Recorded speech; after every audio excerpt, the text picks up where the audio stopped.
আজকে চাঁদপুর ফরিদগঞ্জে হুজুর ধরা পড়ছে। কে ধরা পড়ছে? হুজুরের খামখেয়াল কে জানেন? এক জুম্মায় হুজুর ফতুয়া দিছে যে গরিব ইমামের পিছনে ইক্তেদা করা মাকরুহ। যারা গরিব মানুষ ইমামতি করে তাদের পিছনে ইক্তেদা করা কি মাকরুহ, অপছন্দনীয়। যাক, সবাই বুঝবার পারেনি। পরে জুম্মায় ফতুয়া দিছে ইমামতি করে টাকা নেওয়া জায়েজ নাই। সব মুসল্লি খুশি হচ্ছে, কিন্তু সব হুজুররা খুশি। গত জুম্মায় ফতুয়া দিল ইক্তেদা করা মাকরু, আজকে দিল টাকা নেওয়া জায়েজ নাই। অন্য কারো বিরুদ্ধে লাগে না, হুজুরের বিরুদ্ধেই হুজুর হয়ে লাগলো। কারণ কি?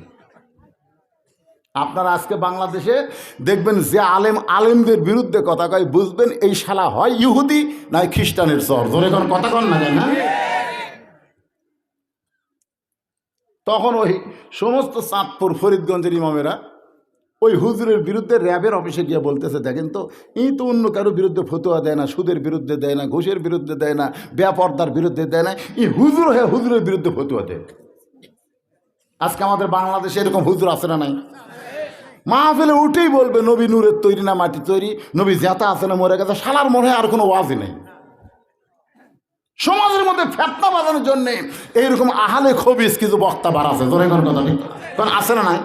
দেখবেন ওরা টেজত গেলি একজন একটা স্লিপ দেয়। স্লিপ দেওয়া মানে ওর ওয়াজের তবিল নেই, ওই উঠাই খালি বেকাতেরা ফেতনা বাজানোর জন্যে। আল ফেতনা তো আসাধ্য মিনাল কাতল, আল ফেতনা তো আসাধ্য মিনাল জিনা। সমাজের মধ্যে ফেতনা লাগানো হলো কতরের চাইতো জিনার চাইতো মারাত্মক গুনাহ। ধরে কোন কথা কন না কেন? একটু মনোযোগ দিয়ে শুনবেন। কোনো ফেতনার জন্য আমি কথা বলতেছি না, সংশোধন হওয়ার লক্ষ্যে কথাগুলো শুনবেন। 1 নম্বর নামাজ, আর 2 নম্বর কুরবানি। এখন ওয়াজ চলতেছে কিসের ওপর? কুরবানির ওপরে। একটু মনোযোগ দিয়ে শুনবেন। আসলে কুরবানি কারে কয়? এই 2টা আমল করতে পারলে হাউজে কাউসারের পানি পান করে জাহান্নামের মধ্যেও যদি যান, আল্লাহ জাহান্নামকেও জান্নাত বানায় দিবে। সমস্ত হুজুররা যায় র্যাব অফিসে কমপ্লেন করছে যে এই হুজুর খেলে আমাকে বিরুদ্ধে ফতুয়া দেয়, আপনি একটু টাকা নিষেধ করে দেন। ফতুয়া কি আর নাই? যেরকম আছে না নাই? তো এখন ওই র্যাবের মেজর এই হুজুর ডাকছে। ডাকার পরে বসে থেকে বলতেছে, হুজুর আপনি কে? হুজুর আপনি কে? যেই কথা আপনি কে চমকে উঠছে। তখন এই র্যাবের বদল করছে, কে হুজুর কে? কথা শুনলি চমকে উঠলো। ভেজাল আছে, লিয়ে গেছে অন্তর্মহলে। যা বলতেছে, কে? এই তুই কে রে? বাইরে কছিল আপনি কে, ভিতরে কথা তুই কে। যে কথা তুই কে, তখন আমি খ্রিস্টান। তুই খ্রিস্টান হইয়া মুসলমানের মসজিদের হুজুর হসু, কারণ কি? বলে খালি আমি একলা না, আরো 24 জন, গোটা বাংলাদেশে আরো 24 জন আমরা খ্রিস্টান হুজুর হয়ে নামাজ পড়াচ্ছি। তখন মসজিদের মুসল্লি কয়, কে রে খ্রিস্টানের পাশে তুই ফ্রি নামাজ পড়াও লাভ নাই।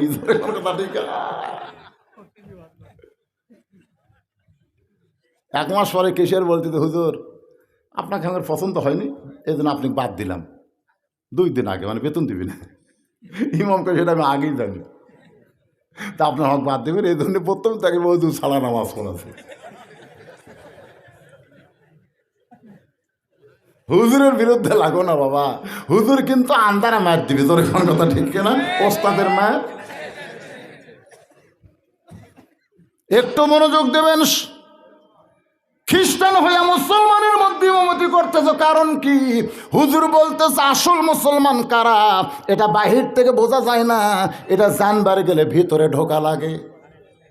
আসল মুসলমান কারা এটা বাহির থেকে বোঝা যাবে না, এটা জানবার গেলে ভিতরে ঢোকা লাগে। ভিতরে ঢুকে দেখেন আওয়ামী লীগ, বিএনপি, জামাত ইসলাম এক কাতার হয়ে নামাজ পড়তেছে।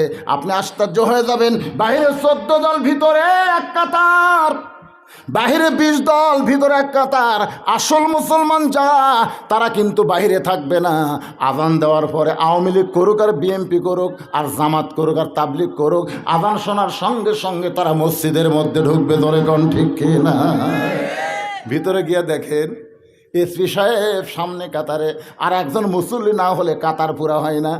এসপি চিন্তা করে একটা মুসল্লি দরকার, তাহলে কাতার পুরা হচ্ছে না। তাকায় দেখে দরজার চৌকিদার খাড়া হয়ে আস।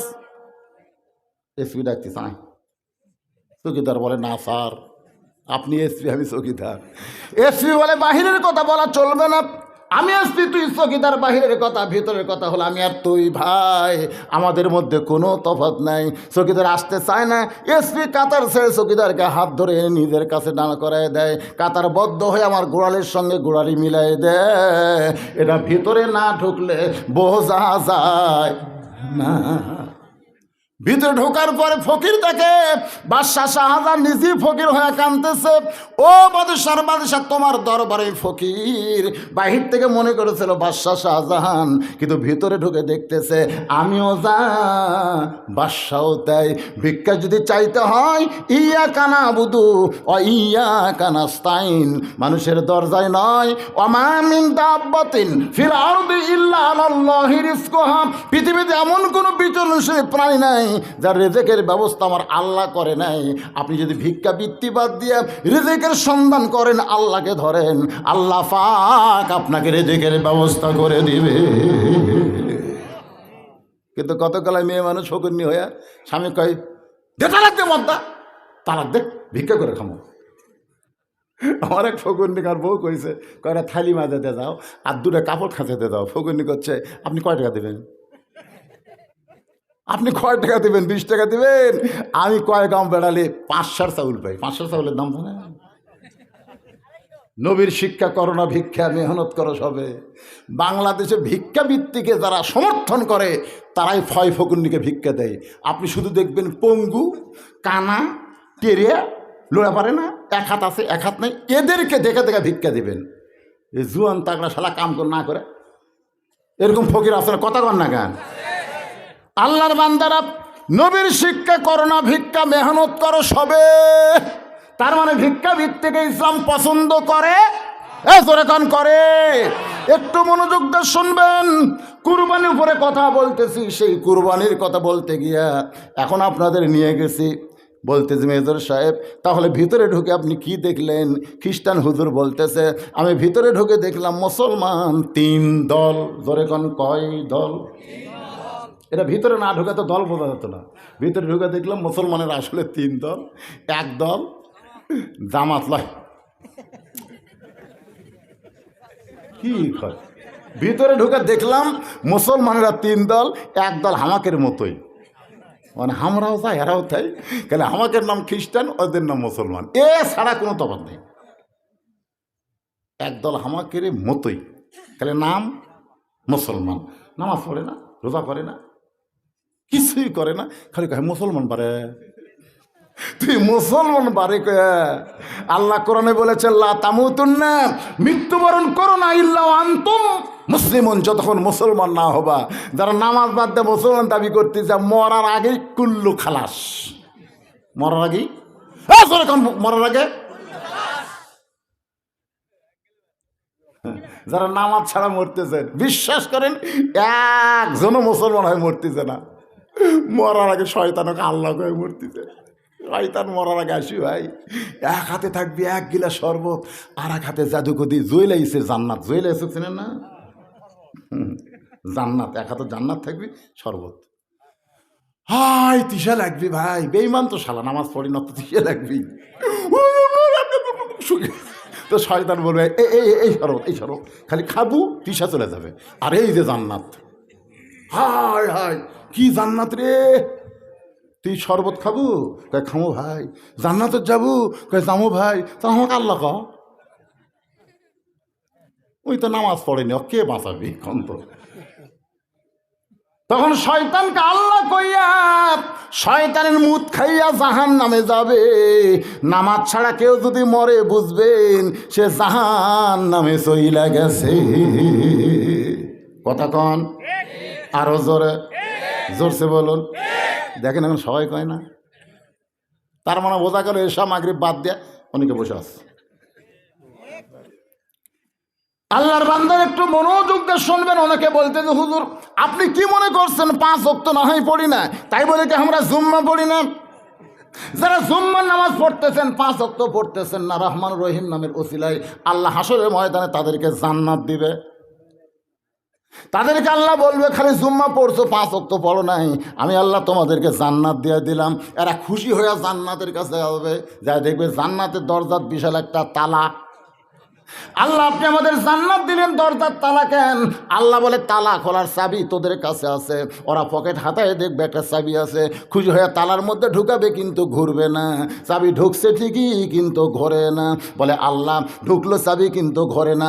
আল্লাহ বলে, তালার মধ্যে 5টা দাগ আছে, তোদের হাতে চাবি, তার মধ্যে 5টা দাগ থাকা লাগবে, দেখ তো চাবি বের করে দাগ দেখা যায় কিনা। ওরা বলবে, আল্লাহ, একটা তেলতলা চাবি পাচ্ছি, চাবির মধ্যে কোনো দাগ নাই, এই 5টা দাগ কিসের? আল্লাহ জানবার চাই। আল্লাহ বলে, ফজর, জোহর, মাগরিব, শাম, ফজর, জোহর, আসর, মাগরিব, শাম, এই 5 ওয়াক্ত নামাজ, তালার মধ্যে 5টা দাগ, চাবির মধ্যে 5টা দাগ মিলে যাবে, কুট্টুস করে তালা খুলবে। যারা 5 ওয়াক্ত পড়তেছেন না, খালি জুম্মা মারতেছেন, এরা জান্নাত দেখবার পারবে, কিন্তু ঢুকবার পারবে। কারা কারা খালি জুম্মা মারতেছেন? কারা কারা খালি খেক করে হাসলে? আপনারা যে মসজিদ নির্মাণ করবেন, মসজিদের সুন্দর করবে, এটা খালি জুম্মার জন্যে না 5 ওয়াক্তের জন্যে? কুন্ডের জন্যে? আজকে প্রধানমন্ত্রী এত মসজিদ বানা দিয়েছে ভাই, একটা মসজিদে মুসল্লি নেই, একটা তো নেই। কি রে, খালি প্রধানমন্ত্রী যদি আইন করতো যে মসজিদ বানালাম, মসজিদে মুসল্লি করার জন্য আজান দেওয়ার পরে যারা মসজিদ বাদ দিয়ে বাইরে ঘুরবি, এরকে পাশার কাপড় খুলে 10 বাড়ি। জোরে কোন কয় বাড়ি? পাশার কাপড় খুলে, কাপড়ের উপর মারলে হবে না, কাপড় খুলে মারা লাগবে। 10টা করে বাড়ি, প্রত্যেক ওয়াক্তের জন্য 10টা করে বাড়ি। আপনারা বলেন তো, আজান দেওয়ার আগেই মুসল্লি যায় খালি সাইজ হয়ে থাকতে। জোরে কোন কথা ঠিক কিনা? এই জন্য আল্লাহ বলেছেন, আল্লাযীনা মাক্কান্নাহুম ফিল আরদ, মুসলমানের মধ্যে কাউকে যখন ক্ষমতার চেয়ার দেওয়া হবে, তার 1 নম্বর দায়িত্ব হলো বাল্য বিয়ে বন্ধ করা, 1 নম্বর দায়িত্ব হলো মাদক মুক্ত সমাজ গড়া, 1 নম্বর দায়িত্ব হলো পদ্মা সেতু নির্মাণ করা, 1 নম্বর দায়িত্ব হলো 4 লাইন রাস্তা করা, ওভার ব্রিজ করা। অনেকে বলে, হাই রে ভাই, বগুড়া রেল গেট গেলে আর না যাই না ভাই, 4 মাথাত গেলে উপর দিয়ে যাই, তল দিয়ে যায়। এইগুলো একটাও 1 নম্বর দায়িত্ব নয়। 1 নম্বর দায়িত্ব হলো আকামুস সালাত, নামাজ কায়েম করা। নামাজ যদি কায়েম না হয়, তাহলে মসজিদের উন্নয়ন হবে না। জোরে কোন কথা ঠিক কিনা? মায়েরা চিন্তা করতে যে হুজুর খালি নামাজ আর কুরবানি নিয়ে ওয়াজ মারলেন, তাহলে হামাকের ওয়াজ কি? আপনাদের ওয়াজ হলো কুরবানি। বর্তমানে মেয়েদের জন্য 1 নম্বর কুরবানি হলো স্টার জলসা, জি বাংলা ত্যাগ করা। আর 2 নম্বর কুরবানি হলো আল্লাহর হুকুম পর্দা আমল করা। আল্লাহ কোরআনে বলেছেন, অকরনা ফি বুয়ুতিকুন্না ওয়ালা তাবাররুজনা তাবাররুজাল জাহিলিয়াতিল উলা। আপনারা কি বিরক্ত হচ্ছেন? এই পাশের 2-1টা ওটা বসা করে গেলে কি লাগছে? আমি যখন উঠছি তখন বাজে 10টা, এখন বাজতে যে 15।